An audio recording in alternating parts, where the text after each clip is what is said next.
sheegay saddexdii ilmood ee dharabta ku hadlay waxa uu sheegay nin Jurayj la yidhaahdaa inuu jiray oo caabid ah oo meel u baxay keligii meel ku cibaadaysto oo guri intuu dhistay dabaqa yara sare gala oo halkaa keligii ku cibaadaysta hooyadii baa soo booqato u timi dabeetana isagoo salaad xidhan baa u timiyo yaa Jurayj bay tiri ummii wa salaatii buu yidhi hooyo iyo salaad dabeetana salaaddu iska watay hooyo way iska noqotay maalin labaad bay tiri sidii si lag buu ugu yeedhay haddana ninkani waa nin cibaado u go'ay hooyo iyo salaad buu yidhi dabeetana salaaddii buu iska watay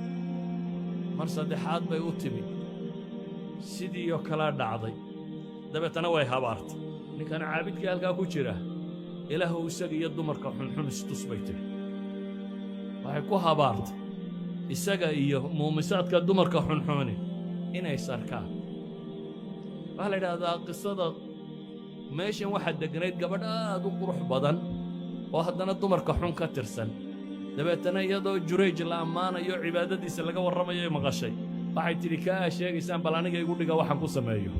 anaa idin tusi doona dadka badh baa shayaadiina oo xumaha jecel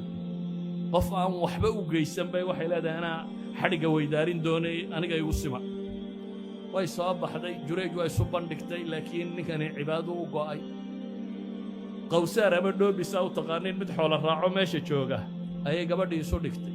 ilmay dhashay yaa dhalay baa la yidhi ilmahana waxay tidhi Jurayj baa dhalay Jurayj baa sawmacadiisii baa la dumiyey meeshii uu ku cibaadaysan jiray baa la yidhi tuugga xumeeyo intuu hablaha u weydaartaabuu halkan wadaad iska dhigaya waxaa dhacday markaa wuxuu yidhi war bal ilmaha u yeedha ilmihii baa la keenay ilmihii buu gujiyey laba ragcadood buu tukado kadib intuu ilmihii gujiyo yidhi man abuuk war aabbaha waayo ilmihii yaraa baa ilaahay ka hadiyey wuxuu yidhi waa qawsaarka gela adhiga raaca waa ninka xoolaha jira qisadani laba wax bay tilmaamaysaa kow waxay tilmaamaysaa cibaadada anfaceeda waxay kaloo tilmaamaysaa weligaaba cibaado badno waa haddii odagiyo islaantu wax kaaga tagaan inaad khatar ku sugan tahay waayo islaantaasi habaarkay habaartay waa laystusay isaga iyo wixii ay ku habaartay isagana markii dambe ilaahay wuxuu ku badbaadiyey oo ku karaameeyey cibaadadiisii tirada badnayd ee uu samaynayey asalna waxaabay culammadu leeyihin faradka loogama baxo laakiin adoo sunno ku jira haddii waalidku yeedho waxaa waajib kugu ah inaad hee tidhaahdo waayo sunnuhu waa sunne waalidka inaad u jawaabtaana waa faral idan waa inaad ka baxdaa bay culammadu yidhaahdaana aad u jawaabtaa waalidka abaa hurayre iyo qisadiisii saxaax ku soo aroortay abaa hurayra wuxuu leeyahay hooyaday baan u yeedhi jiray oo diinta ugu yeedhi jiray gaalad bay ahayd markaan diinta ugu yeedhanayana nebigay wax ka sheegi jirtay isagu wuxuu leeyahay kaalay oo islaamoo diin buu ugu yeedhayaa iyana waxay ugu jawaabaysaa canaadnimo waxay ka qabta marka kan inay nebiga calayhi salaatu wasalaam wax ka sheegto anoo ooyayaan haddana nebiga u tagaa buu yidhi calayhi salaatu wasalaam markaasaan idhaahdaa ilaahay rasuulkiisiiyo hooyaday baa diinta ugu yeedhay dabeetana wax xun oo adiga ku saabsan bay maqashiisa ilaahay ii bari buu abuu hurayre leeyahay nebi maxamed in ilaahay hooyaday hanuuniyo ilaahay ii weydii nebigu calayhi salaatu wasalaam intuu gacmaha kor taagoo rabbi baryey buu wuxuu leeyahay allaahumma hdi umma abi hurayra ilaahayow hanuuni abi hurayre hooyadii anigoo ducadii nebiga ku faraxsan buu yidhi baan dib u noqday markaan gurigii ku dhoway albaabkii ayay qajaftayda maqashay hooye sanqadhii bay maqashay guryuuna albaab ma lahayne waa daah yaroo layska duwo markaasay ku tidhi war halkaaga joog markaasaan maqlay buu yidhi biyaha sanqadhoodii biyay isku shubaysaa ilaahay ducadii nebi maxamed buu aqbalay oo way islaamtay oo dabeetana gaalnimadii bay ka maydhanaysaa abuu hurayre intuu soo socday bay islaamtay markaasaan ay tidhi buu yidhi halkaaga joog kadib markii ay qubaysatay ay tidhi soo gal buu yidhi oo waxay igu tidhi yaa abaa hurayra ashhadu an laa ilaaha ila allah wa ashhadu anna muxammadan cabduhu wa rasuuluh anigoo farxad haddana ooyayaan ku noqday buu yidhi nebiga markii hore isagoo ooyayo wixii nebiga laga sheegay iyo hooyadii gaalnimada haysatay ka ooyayuu yimi iminkana anoo ooyayaan nebiga ku noqday buu yidhi calayhi salaatu wasalaam markaasaan idhi buu yidhi ilaahay rasuulkiisiiyo bushaarayso rabbi dacwadaadii waa aqbalay nebigu calayhi salaatu wasalaam intuu ilaahay ammaanay oo khayr yidhi buu ayaan haddana abu hurayra wuxuu leeyahay waxaan ku idhi ilaahay rasuulkiisiiyo waxaad haddana ii baridaa anigiiyo hooyadayba in ilaahay dadkana jeclaysiiyo addoommaha alle in ilaahayna jeclaysiiyo nabigu calayhi salaatu wasalaam mar kaluu abu hurayre u duceeyey xadiidka saxiixu muslim buu ku yaalaayay allaahumma xabib cubaydaka haada yacni abu hurayra wa ummahu ilaa cibaadika almu'miniin waxabib ilayhim almu'miniin nabigu wuxuu ugu duceeyey ilaahu addoonkaaga kan addoonyarahaaga kan abaa hurayre ah isaga iyo hooyadiiba ilaahu ummaddana jeclaysi iyaguna ay jeclaadaan abaa hurayre waa idinkaa arkay oo xadiidka abaa hurayre laga waayo dadku maba rumaysna in badan idan waa jacayl loo qabo nebi moxamed calayhi salaatu wasalaam uu ugu duceeyey waxaan leenahay ilaahay u bari diin ugu yeedh raalli ahaanshahooda raadi oo wax ay ka damqadaan haba yaraatee culammadu waxay dhahdaan cuquuqul waalidaynka markay tacriifinayaan waa wax uu kahado waalidkaayo aad sheegta bay idhaahdaan ayankaan saa awgeed baa nebigu wuxuu leeyahy calayhi salaatu wasalaam rida alrabb fii rida alwaalid wa sakhatu rabbi fii sakhati alwaalid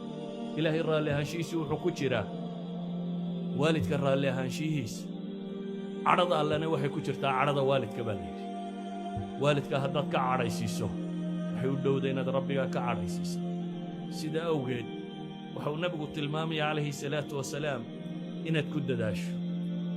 waxaynu tilmaamaynaa marka